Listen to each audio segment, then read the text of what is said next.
సహోదరి సహోదరులారా, దైవబిడ్డలారా, క్రీస్తు సందేశం దివ్యవాణి టీవీ కార్యక్రమానికి స్వాగతం, సుస్వాగతం.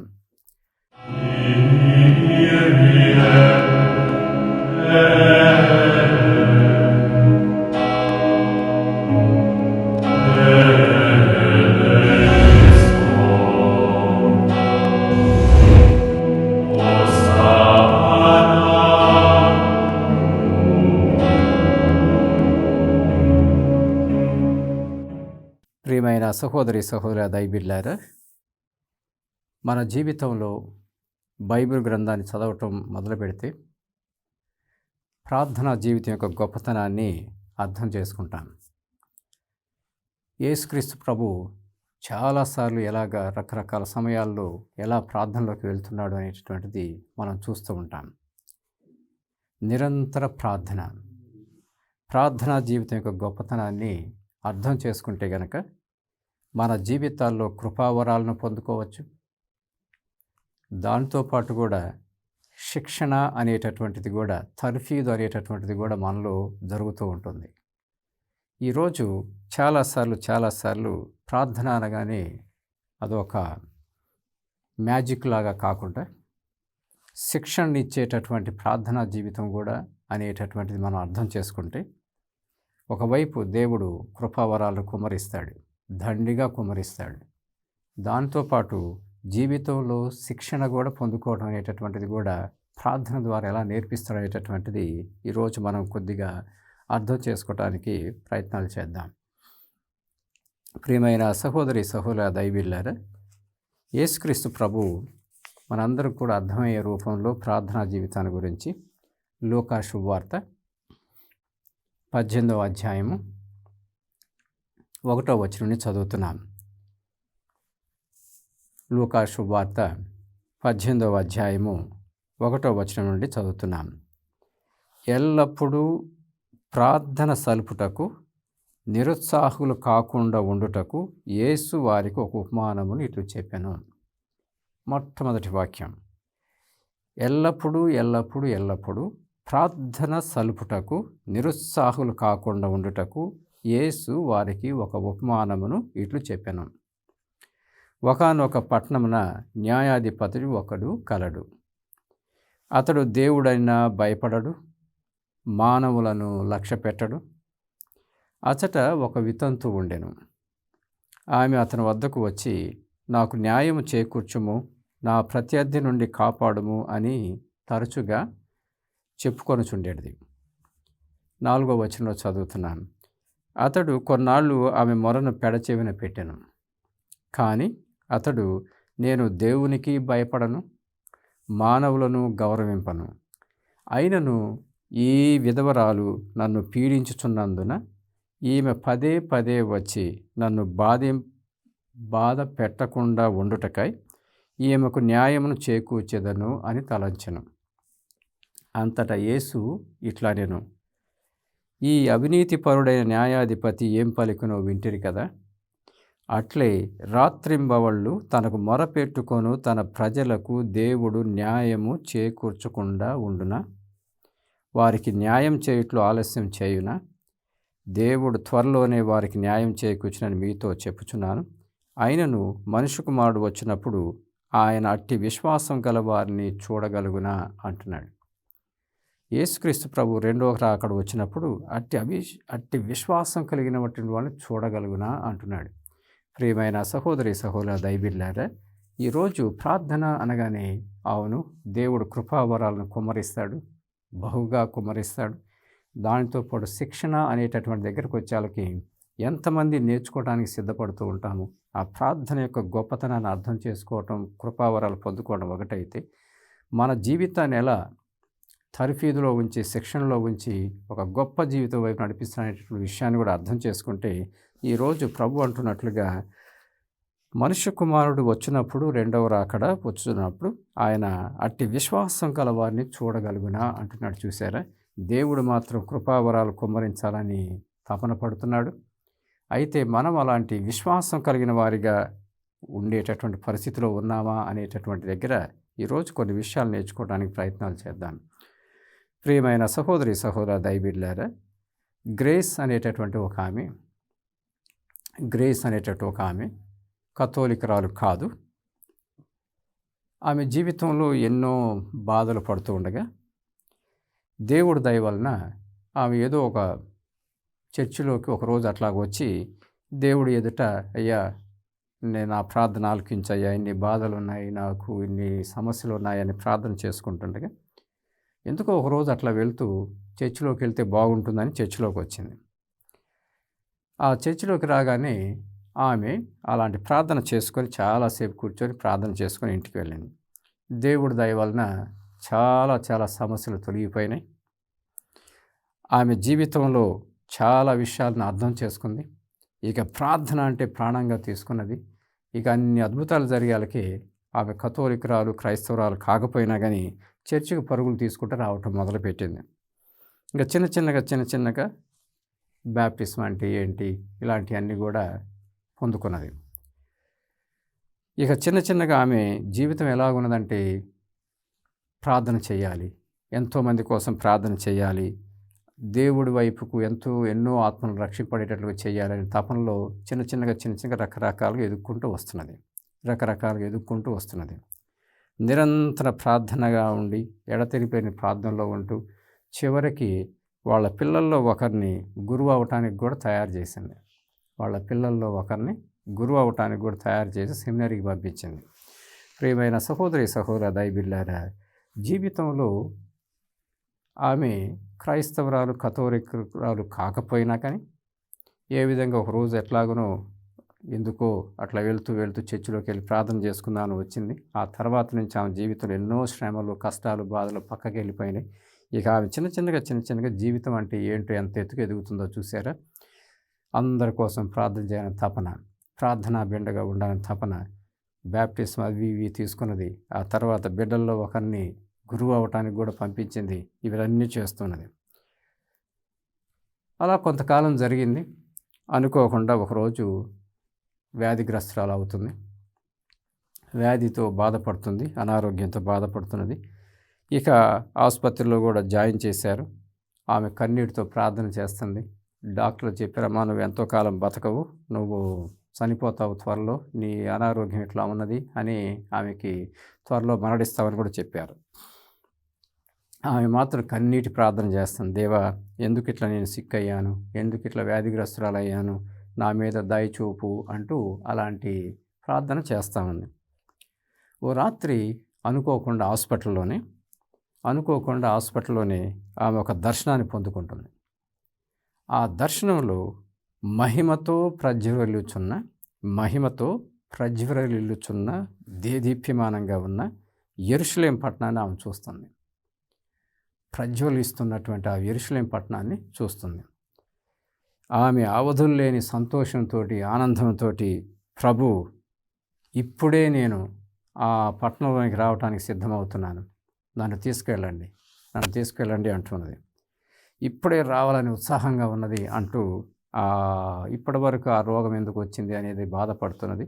ఇప్పుడు ఆ దేదీప్యమానమైనటువంటి ఆ యెరూషలేం పట్టణాన్ని చూసి ఇప్పుడే అక్కడికి వచ్చేయాలని ఆశిస్తున్నాను, దేవా నన్ను తీసుకెళ్ళండి అంటున్నది. ప్రియమైన సహోదరి సహోదరుల దైవబిడ్డలారా, నా పిల్లలందరినీ మీ అనుగ్రహపూరితమైన కృపావరాలతో నింపమని ప్రార్థిస్తున్నాను.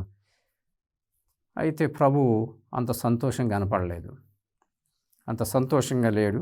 ఆమెతో అంటున్నాడు, నీవు పరలోకమునకు రావటం లేదు అన్నాడు.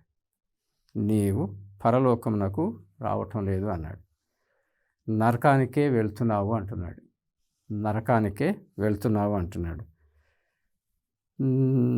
ఆమె ఇంకా ఎలా అర్థం చేసుకోవాలని తపన పడుతూ, ఒకవైపు తపన, మరొక వైపు ఏంటి దేవా, నేను సిద్ధంగా ఉన్నాను దేవా, ఇంతకుముందు అంటే ఏదో అనారోగ్యంతో బాధపడుతూ స్వస్థత గురించి ప్రార్థన చేసుకున్నాను, ఇప్పుడు నేను ఆ యెరూషలేములోనికి దేదీప్యమానంగా ఉన్న యెరూషలేముకి రావాలనుకుంటున్నాను, ఎందుకు నేను అనర్హురాలను అవుతున్నాను, నేనెందుకు దానికి యోగ్యమైన రీతిలో నేను ఉండలేకపోతున్నానని. ఇప్పుడు నీవు నరకమునకే వెళుచున్నావని ఎందుకు చెప్తున్నారు దేవా అంటున్నది. అది విన్న గ్రేసు నిర్ఘాంతపోయింది. ఒకవైపు ఒకసారి అనారోగ్యాలు ఉంటే అయ్యో అమ్మో అనుకున్నది. కానీ ఇప్పుడు ఆ దేదీప్యమానమైనటువంటి యెరూషలేము చూడగానే ఇప్పుడు ఆమె ఎందుకు నేను అక్కడికి వెళ్ళలేకపోతున్నాను, ఎందుకు నేను నరకానికి అనుకుంటా ఆమె ప్రార్థిస్తూ ప్రభువుని, దేవా నా మీద దయచూపు, ఎందుకు నేను ఆ దేదీప్యమైన యెరూషలేమునకు పోలేకపోతున్నాను అంటూ అడుగుతోంది, ప్రార్థిస్తూ ఉంది. యేసుక్రీస్తు ప్రభువు ఆమె వైపు చూసి, అవును నీ మీద వరాలు కుమ్మరించబడ్డాయి, మీ కుటుంబంలో సమస్యలను తీరాయి, నువ్వు ఒక బిడ్డను కూడా గురువు కావాలని పంపించావు, ఎంతోమంది కోసం ప్రార్థన చేస్తున్నావు, ఇవన్నీ very good very good very good, చాలా మంచి విషయాలు. కానీ ఒకసారి నువ్వు ఆత్మ పరిశీలన చేసుకో, నీ అక్కయ్యను నువ్వు ప్రేమిస్తున్నావా? నీ ఇరుగు పొరుగు వారిపైన కక్షలు ఉన్నాయని నీకు తెలియదా అంటూ ప్రభువు మీ అక్కయ్యతో ఎందుకు నువ్వు అంత కోపంతో తాపంతో ఉంటున్నావు, ఎందుకు క్షమించలేకపోతున్నావు, ఇంకా ఎంతోమందిని ఎందుకు క్షమించలేకపోతున్నావు అనేటటువంటి విషయాలని చెబుతూ ఆత్మ పరిశీలన చేసుకో అన్నాడు.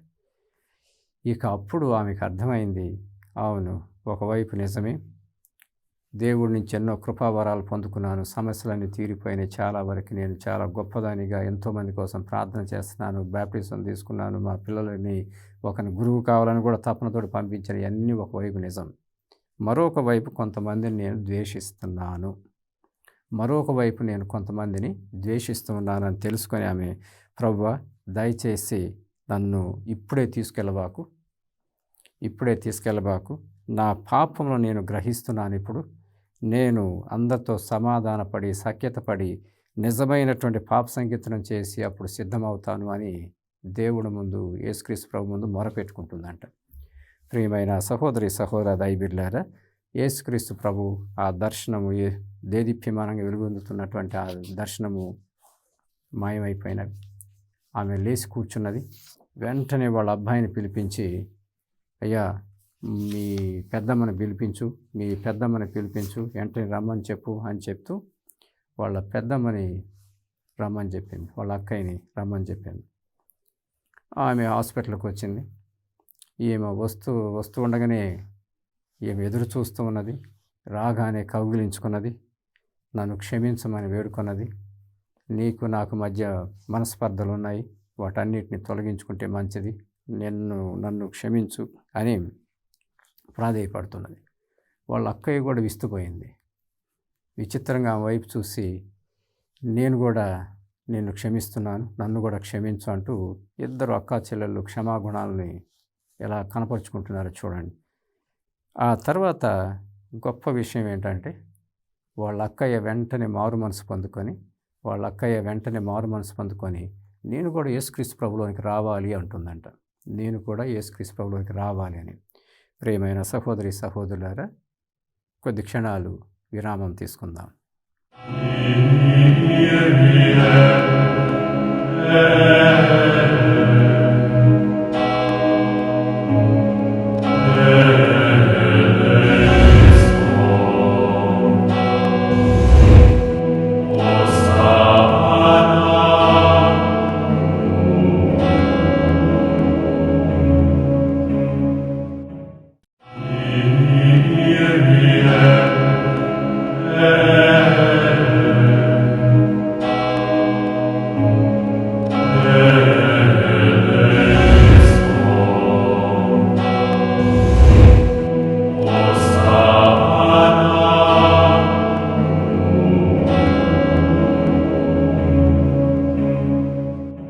ప్రియమైన సహోదరులారా, క్రీస్తు సందేశానికి మరొకసారి స్వాగతం.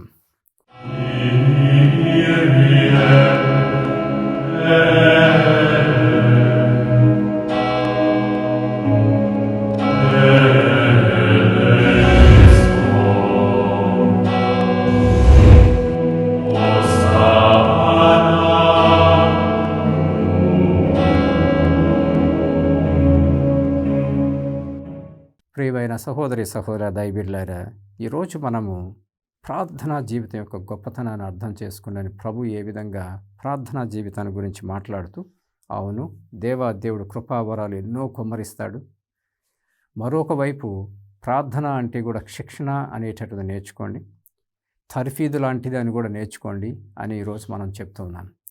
ఈరోజు యేసుక్రీస్తు ప్రభు క్రైస్తవురాలు, కథోలికురాలు కానటువంటి ఆమె ఒకరోజు అటు వెళ్తూ చర్చిలోకి ఎట్లా రావాలని వచ్చింది.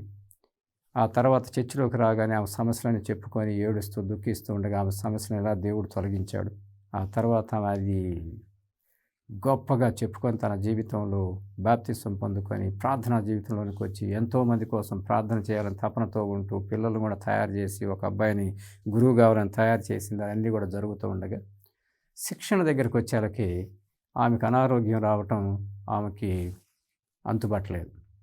ఎందుకు ఇలా జరిగిందని ఏడుస్తూ దుఃఖిస్తూ తీసేయండి దేవాన్ని ప్రార్థిస్తూ ఉండగా ఏ విధంగా ఆమె దర్శనాన్ని పొందుకుంటుంది.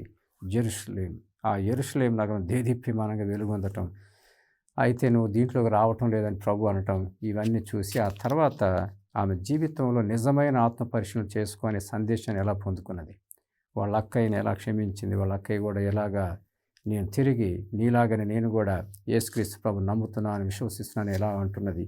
ఆ తర్వాత ఆమె ఎవరెవరికైతే ఇష్టపడకుండా దూరంగా ఉంటూ ఉన్నదో అలాంటి వాళ్ళందరినీ కూడా దగ్గరకు చేర్చుకుంటూ తన జీవితాన్ని మార్చుకుంటూ ఉందని మనం చూస్తున్నాం.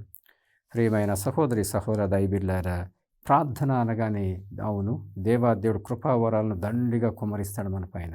రెండో వైపున అది కూడా శిక్షణా కాలం అనేది కూడా తెలుసుకోండి. దేవాదేవుడు తర్ఫీదు ఇస్తాడనేది కూడా తెలుసుకోండి అనేటువంటి విషయాన్ని గురించి మనం మాట్లాడుతున్నాం. ఈరోజు ఇంకొక ఉదాహరణ చెప్పుకుంటున్నాం. సిఎస్ లూయిస్ అని మనం వినే ఉంటాం. ఆయన ఒక పెద్ద రచయిత, ఇంగ్లాండ్ దేశంలో జన్మించినటువంటి ఆయన ఇంగ్లాండ్ దేశంలో జన్మించినటువంటి ఆయన ఏ విధంగా చిన్నగా మొదటి ప్రపంచ యుద్ధం, రెండో ప్రపంచ యుద్ధాలు ఇవన్నీ చూశాడు. ఆయన కూడా మారు మనసు పొందుకొని ఏ విధంగా మనుషుల యొక్క జీవితాల్లో దేవుడి యొక్క విధానాలు ఉండాలనేటువంటి తపనతో ప్రార్థనలో ఉన్నాడు అనేటువంటి అన్నీ చూస్తూనే ఉన్నాం. ఆయన దాదాపుగా 1956 సంవత్సరంలో జాయ్ అనేటటువంటి ఒక ఆమెని చూసి ఈమె ఇష్టపడి చాలా కాలం ఆయన బ్రహ్మచారిగానే ఉన్నాడు, పెళ్లి చేసుకోకుండా. దాదాపు 50 సంవత్సరాలు వస్తున్నటువంటి ఆ సమయంలో జాయ్ అనేటటువంటి ఆమెను చూసి పెళ్లి చేసుకోవాలనుకున్నారు. కానీ ఈయన సివిల్ కోర్టుకు వెళ్ళి సివిల్ కోర్టులో పెళ్లి చేసుకున్నాడు. అది అంత బాగానే జరుగుతున్నట్లు అనిపించింది. అనుకోకుండా కొన్ని నెలల్లోనే ఆమెకు అనారోగ్యం వస్తుంది. జాయ్ అనేటటువంటి ఆమెకు అనారోగ్యం వస్తుంది. ఆమెను హాస్పిటల్లో పెట్టారు. ఇక ఆమెకు క్యాన్సర్ వచ్చిందని చెప్పారు. అప్పుడు సిఎస్ లూయిస్, అవును నేను ప్రార్థనాపరుణ్ణి, చాలా కాలం పెళ్లి చేసుకోకుండా కూడా ఉన్నాను, మొన్ననే పెళ్లి చేసుకున్నాను జాయ్ అనేటటువంటి ఆమెని. ఆమె ఏ విధంగా ఇప్పుడు క్యాన్సర్ వ్యాధితో బాధపడుతుంది, ఈ 4-5 నెలల లోపలే క్యాన్సర్ వ్యాధి రావటం ఏంటి అని దుఃఖంతో ప్రార్థన చేస్తూ ఉన్నాడు. ప్రార్థన చేస్తూ ఉండగా ఆ సమయంలో సడన్గా ఆయన కనిపించింది. అవును నేను ఒక క్రైస్తవుడిని అయి ఉండి ఎందుకు సివిల్ మ్యారేజ్కి వెళ్ళాను, చర్చిలో ఎందుకు పెళ్లి చేసుకోలేకపోయాను నేను అనేటటువంటి దాని గురించి ఆలోచనలో పడి అప్పటికప్పుడే ఆయన దుఃఖంతో ప్రార్థన చేస్తూ, దేవా రెండోసారి పెళ్లి చేసుకుంటాను, చర్చిలో జరగాలి అది. అయితే ఈమె ఆసుపత్రిలో ఉన్నది కాబట్టి గురువుని పిలిపించి ఆసుపత్రిలోనే మీ సన్నిధిలో వివాహం చేసుకుంటాను అని ప్రార్థనలో మునిగిపోయి ప్రార్థన చేసుకుంటూ ఉన్నాడు.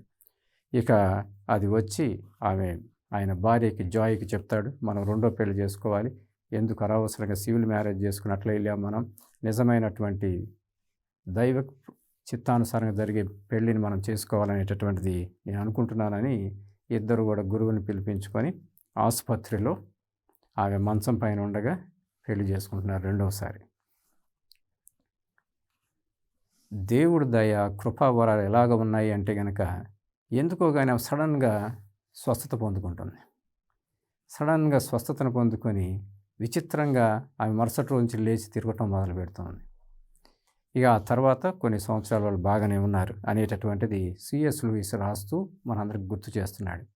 ప్రియమైన సహోదరి సహోదర దైబిళ్ళారా, ఒక్కోసారి చాలాసార్లు మనం అందరం కూడా అన్నీ బాగున్నాయి మా కుటుంబంలో, మేమందరం కూడా దైవభక్తులము అనుకుంటూ ఉండగానే ఒక్కోసారి అనుకోకుండా కొన్ని సంఘటనలు జరగటం వలన నిజమైనటువంటి ఆత్మ పరిశీలనలోకి ఎలా వెళతాము అనే దగ్గర ఈరోజు దేవుడు ఎంత గొప్పగా చెప్తున్నాడు. ప్రార్థన అనగానే అది అవును, దేవుడి యొక్క కృపావరాలు దండిగా కుమ్మరిస్తాడు మనం అనుకోని రీతిలో. కానీ శిక్షణలో కూడా దేవుడు ఉంచుతాడు అనేటటువంటి దగ్గర ఈరోజు మనం మాట్లాడుకుంటున్నాం. అందుకే యోహాను శుభవార్త 10వ అధ్యాయం 14వ వచనం చదువుతాం. నేను మంచి కాపరిని అంటూనే ఒకవైపు, నేను నా గొర్రెలను ఎరుగుదును, నా గొర్రెలు కూడా నేను ఎరుగునట్లుగా జరుగును అంటూ ఉండగా, యేసుక్రీస్తు ప్రభు దేవుడు ఏం కోరుకుంటున్నాడనే దగ్గర దేవుడు మాత్రం మంచి కాపరి. ఏం జరుగుతుందో ఏం జరగాలో దేవుడికి తెలుసు. అవన్నీ కూడా మన జీవితాల్లో అలాంటి జీవిత విధానాన్ని అర్థం చేసుకునే దగ్గర శిక్షణలో ఉండటం నేర్చుకుంటే చాలాసార్లు ప్రార్థన అనగానే అదొక కష్టతరమైనటువంటి పనిగా మారుతుంది కొంతమందికి. ఎందుకు అంటే, నేను ప్రార్థన చేస్తున్నాను, ఏం జరగట్లేదు, అది ఇది ఇది అది అని అయ్యో మంచి ఎన్నో జరిగి ఉంటాయి, అన్నీ మర్చిపోతాము. ప్రస్తుతం ఉండేటువంటి 1, 2, 3 సమస్యలు వస్తే ఇక ఏ ప్రపంచం అనుకొని అదొక విచిత్రమైనటువంటి మన యొక్క ఆలోచన విధానాలని కూడా ఎంతో కష్టతరంగా మారుతుంటుంది ప్రార్థన అనగానే. ఒక్కోసారి ప్రార్థన చేయటం కూడా వృధా అనుకుంటారు కూడా. ఒక్కోసారి కొన్ని కష్టాలు రాగానే, ఈరోజు గ్రేస్ అనేటటువంటి మనకు సిక్నెస్ రాగానే, వ్యాధి రాగానే, ఎందుకు నాకు ఈ వ్యాధి వచ్చిందని కన్నీటితో ప్రార్థన చేస్తూ దేవా అంటూ ప్రార్థన చేస్తామండి. అలాగే లూయిస్ కూడా ఎన్నో సంవత్సరాలు నేను పెళ్లి చేసుకోకుండా ఉన్నాను, ఒక పెళ్లి చేసుకుంటే 3-4 నెలల్లోనే ఆమె సిక్ అవ్వటం ఏంటి అని ప్రార్థన చేసుకుంటా ఉన్నాడు. ప్రియమైన సహోదరులారా, ఒక్కోసారి అది వృధా అనిపిస్తుంది కూడా. ఇలాంటివి ఆలోచనలు ఎన్నెన్నో మన జీవితాల్లో జరుగుతూ ఉంటాయి. కానీ మనందరం నేర్చుకోవాల్సిన కొన్ని విషయాల దగ్గర ఈరోజు దేవుడు గుర్తు చేస్తున్నాడు. మొట్టమొదటిది first, God commands us to ప్రే.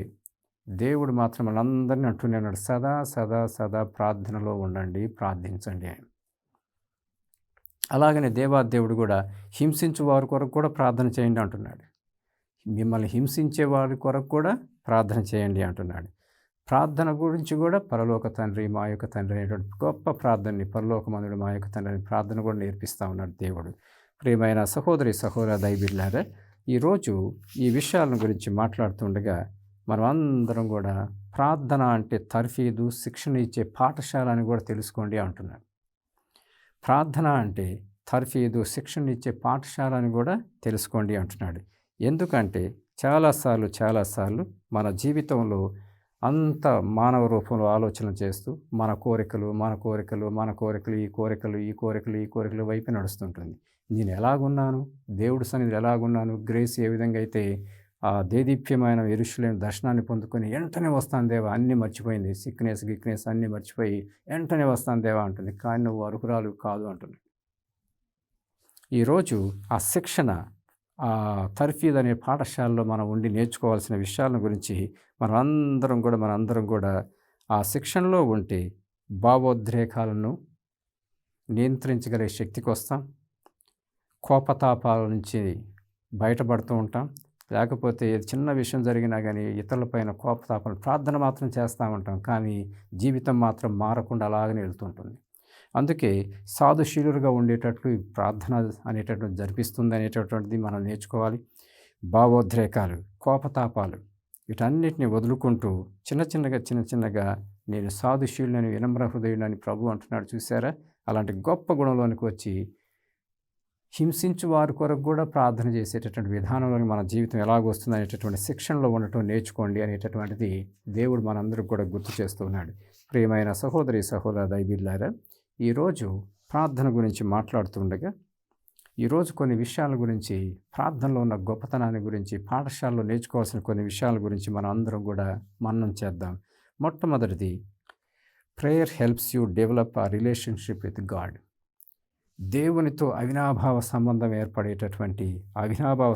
ఏర్పడేటట్లుగా మనల్ని తయారు చేస్తుంది. అందుకే ప్రార్థన అనేది ఒక పాఠశాల కూడా అని తెలుసుకోండి అనేటట్లు మనం చెప్తున్నాం.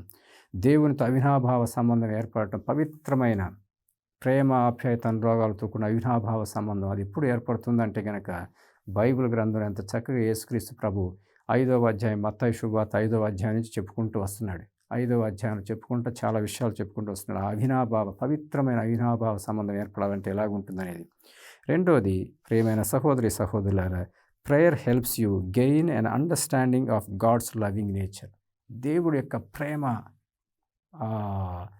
నిరంతరము ఉన్నటువంటి ఆ గుణగణ సంపదని మనం అర్థం చేసుకునేటట్లుగా చేస్తుంది. ఎప్పుడైతే అలాంటి దేవుని ప్రేమ ఆప్యాయతలను మనం అర్థం చేసుకుంటామో మన జీవితాలు కూడా ఇంకెంత దేదీప్యంగా మారుతాయి అనేటటువంటి దాంట్లో అడుగులు పెడుతూ ఉంటాం. ప్రియమైన సహోదరి సహోదరులారా, ప్రేయర్ ప్రొవైడ్స్ ఆన్సర్స్, అది షూర్. ప్రార్థన అనేటటువంటిది మనకు జవాబుని ఇస్తుంది. అయితే ఏ త్రోవ ఎంచుకోవాలి? Prayer helps you find direction in your life. అందుకే ఇందాక గ్రేస్ అనేటటువంటి ఆమె నేను ప్రార్థనలో ఉన్నాను, అదిగో ఇదిగో అని చాలా చాలా విషయాల గురించి మాట్లాడుతూ చివరికి వచ్చేళ్ళకి జీవితం ఎటువైపు వెళ్తుందో అనే దగ్గరికి వచ్చేళ్ళకి యేసుక్రీస్తు ప్రభు దేదీప్యమానమైన యెరూషలేమును చూపిస్తుంది, దానికి నువ్వు అర్హులారు కావు, యోగ్యత లేదు నీకు అనే విధంగా అంటున్నాడు. ఏ త్రోవ ఎంచుకోవాలనే దగ్గర కూడా యేసుక్రీస్తు ఎంత చక్కగా చెప్తున్నాడు. ప్రియమైన సహోదరి సహోదర దైవబిడ్డలారా, ప్రార్థనలోనికి ఎదగటం నేర్చుకుంటే శోధనలు ఎదుర్కొనేటటువంటి జీవితం వైపు నడిపిస్తుంటాడు దేవుడు. శోధనలు, రకరకాల శోధనలు వస్తుంటాయి. వాటిలో ఎలా ఎదుర్కోవాలనే ధైర్యాన్ని, సాహసాన్ని కూడా మనం పొందుకోవడం నేర్చుకుంటూ ఉంటాం. ప్రియమైన సహోదరి సహోదర దైవబిడ్డలారా, నీ చిత్తము దేవుని చిత్తము ఎలాగా కలిసి వెళ్తున్నాయి అనే దగ్గర ఎంత నేర్చుకోవాల్సి వస్తుంది అనే దగ్గర ఈరోజు ప్రార్థన అంటే అర్థం చేసుకోండి అంటున్నాడు. ఎంతగా నేర్చుకోవాలి, దైవ చిత్తంలో నీ చిత్తము ఎలాగా నెరవేరుతుంది అనేది ఎదుగుదల అనేది చాలా ముఖ్యమైనటువంటి తెలుసుకోండి అంటున్నాడు. ప్రియమైన సహోదరి సహోదర దైవబిడ్డలారా, చిన్న చిన్నగా మనం ఇవన్నీ నేర్చుకుంటూ వెళ్తుంటే అపరక్రీస్తుగా మారేంతగా దేవుడు దీవిస్తాడు. అపరక్రీస్తుగా మారేంతగా దేవుడు దీవిస్తాడు. ఈరోజు మనం అందరం కూడా ప్రార్థనా జీవితంలో గొప్పతనాన్ని యేసుక్రీస్తు ప్రభు ఎంత చక్కగా లూకా శుభవార్త 18వ అధ్యాయంలో చెప్తున్నాడు. వితంతు ప్రార్థన, న్యాయాధిపతి ప్రవర్తన చూపించి ప్రార్థించడం నేర్చుకోండి అనేటటువంటి గొప్పతనాన్ని గురించి మాట్లాడుతూ అపరక్రీస్తుగా మారేంతగా ప్రార్థనా పాఠశాల ఎదగాలని మనము మన కుటుంబ సభ్యులు అందరం కూడా ప్రార్థన చేసుకుంటూ అలాంటి అపరక్రీస్తుగా మారే జీవిత విధానం మనం ఉండాలని ప్రార్థన చేసుకుందాం. పిత పుత్ర పవిత్రాత్మ నామమున ఆమేన్.